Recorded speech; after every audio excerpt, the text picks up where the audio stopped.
Bapak, Ibu, saudara-saudariku yang terkasih dalam Tuhan kita Yesus Kristus, salam jumpa kembali.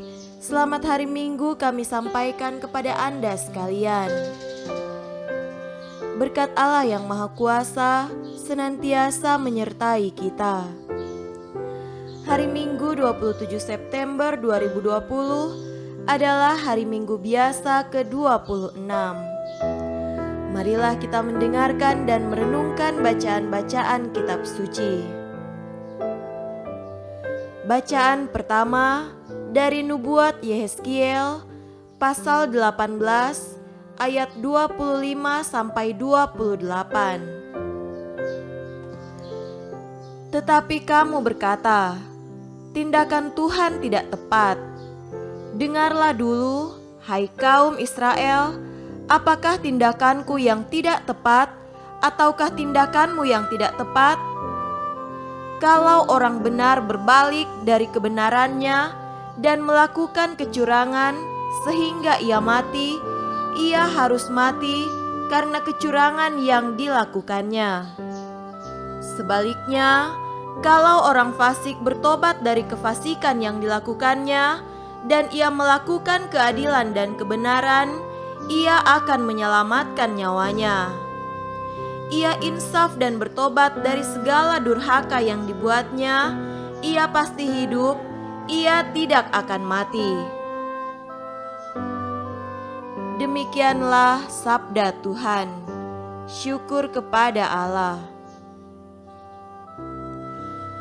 Bacaan kedua dari surat Rasul Paulus kepada jemaat di Filipi, pasal 2 ayat 1 sampai 11. Jadi karena dalam Kristus ada nasihat, ada penghiburan kasih, ada persekutuan roh, ada kasih mesra dan belas kasihan, karena itu sempurnakanlah sukacitaku dengan hal ini.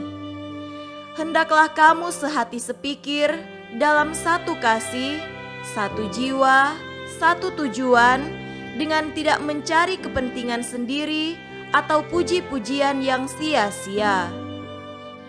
Sebaliknya, hendaklah dengan rendah hati yang seorang menganggap yang lain lebih utama daripada dirinya sendiri.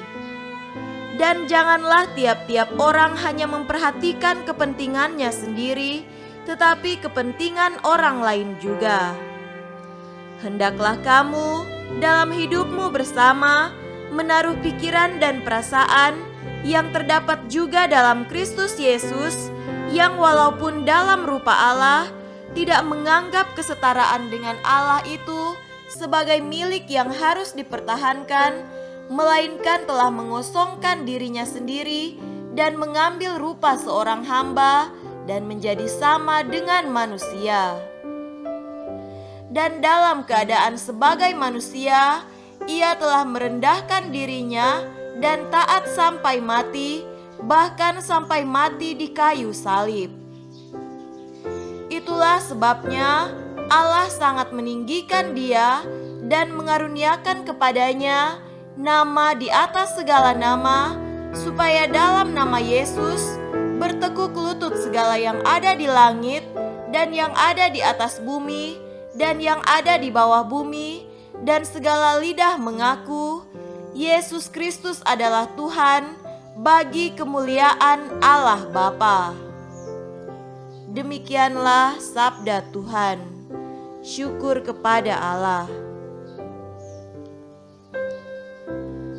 Tuhan beserta kita sekarang dan selama-lamanya. Inilah Injil Yesus Kristus menurut Matius. Dimuliakanlah Tuhan. Injil Matius pasal 21 ayat 28 sampai 32. Tetapi apakah pendapatmu tentang ini? Seorang mempunyai 2 anak laki-laki. Ia pergi kepada anak yang sulung dan berkata, "Anakku, pergi dan bekerjalah hari ini dalam kebun anggur." Jawab anak itu, "Baik, Bapa," tetapi ia tidak pergi. Lalu orang itu pergi kepada anak yang kedua dan berkata demikian juga. Dan anak itu menjawab, "Aku tidak mau."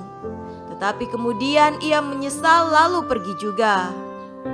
Siapakah di antara kedua orang itu yang melakukan kehendak ayahnya? Jawab mereka, "Yang terakhir." Kata Yesus kepada mereka, "Aku berkata kepadamu, sesungguhnya pemungut-pemungut cukai dan perempuan-perempuan sundal akan mendahului kamu masuk ke dalam kerajaan Allah. Sebab Yohanes datang untuk menunjukkan jalan kebenaran kepadamu, dan kamu tidak percaya kepadanya. Tetapi pemungut-pemungut cukai dan perempuan-perempuan sundal percaya kepadanya. Dan meskipun kamu melihatnya, tetapi kemudian kamu tidak menyesal dan kamu tidak percaya kepadanya." Demikianlah Injil Tuhan. Terpujilah Kristus. Saudara-saudariku yang terkasih dalam Tuhan kita Yesus Kristus, tema renungan kita pada hari ini adalah benar di hadapan Allah dan sesama. Dalam dunia cerita, drama atau film, para penonton selalu ditawari dengan peran protagonis atau orang yang baik dan peran antagonis atau penjahat yang melawan protagonis. Peran-peran pendukung lainnya seperti tritagonis atau pendamai antara keduanya, atau deuteragonis atau membantu atau menyusahkan sang protagonis, atau juga pendukung-pendukung latar lainnya, hanyalah dimaksudkan untuk menunjang tampil dan menonjolnya dua karakter di atas itu. Dalam kitab suci, kita selalu diajarkan untuk memandang keselamatan dan kehidupan kekal di atas segalanya. Segala kejahatan akan ditepis. Sukacita dan kebahagiaan adalah tujuan akhir, sementara dosa dan maut harus disingkirkan. Karenanya kebaikan adalah hal yang utama, kejahatan tidak mendapat tempat di dalam kerajaan Allah. Saudara terkasih, setiap warta Yesus menampilkan segala kebaikan, kegembiraan, dan keselamatan. Kerajaan Allah itu adalah warta yang dibawa Yesus ke dalam dunia.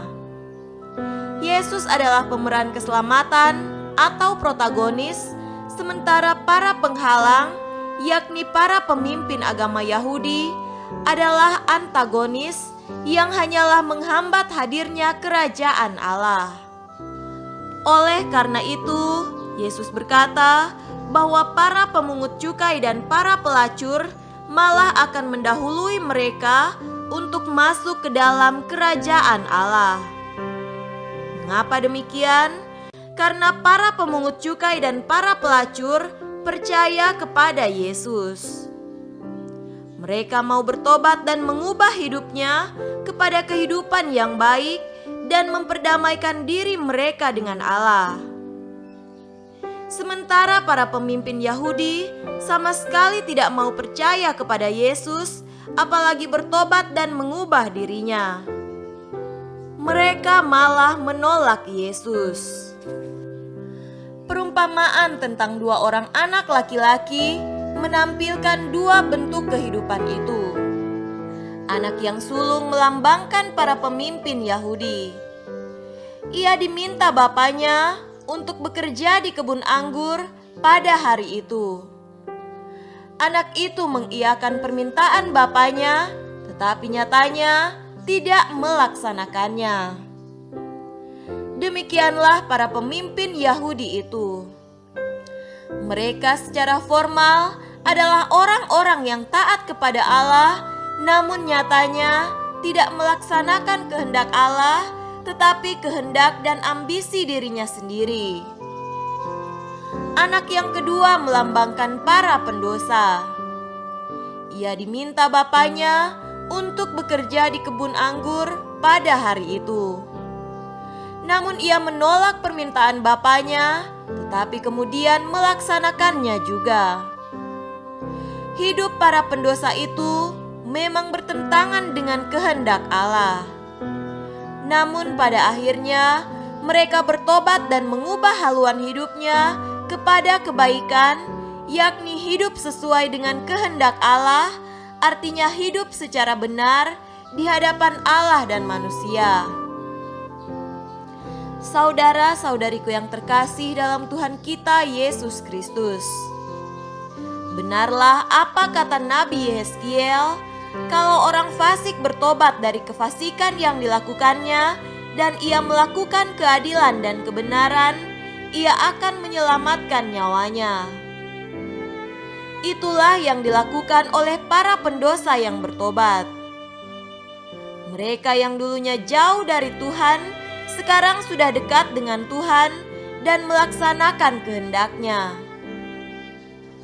Teringat kita akan perkataan Yesus kepada seorang perempuan yang berbuat zina, "Aku pun tidak menghukum engkau. Pergilah dan jangan berbuat dosa lagi mulai dari sekarang." Paulus memberikan arahan yang baik kepada jemaat di Filipi supaya hidup sesuai dengan kehendak Tuhan. Hendaklah kamu sehati sepikir dalam satu kasih, satu jiwa, satu tujuan, dengan tidak mencari kepentingan sendiri atau puji-pujian yang sia-sia. Sebaliknya, hendaklah dengan rendah hati yang seorang menganggap yang lain lebih utama daripada dirinya sendiri. Dan janganlah tiap-tiap orang hanya memperhatikan kepentingannya sendiri, tetapi kepentingan orang lain juga. Hendaklah kamu dalam hidupmu bersama menaruh pikiran dan perasaan yang terdapat di dalam Kristus Yesus. Yang paling utama adalah kita menyelaraskan pikiran kita dengan pikiran keselamatan Kristus, perasaan kita dengan perasaan belas kasih Yesus. Dengan demikian, apa yang diinginkan dan didambakan Kristus yang tidak lain tidak bukan adalah kebaikan dan keselamatan semua orang, juga menjadi pikiran, perasaan, dan keprihatinan kita. Semoga demikian. Amin.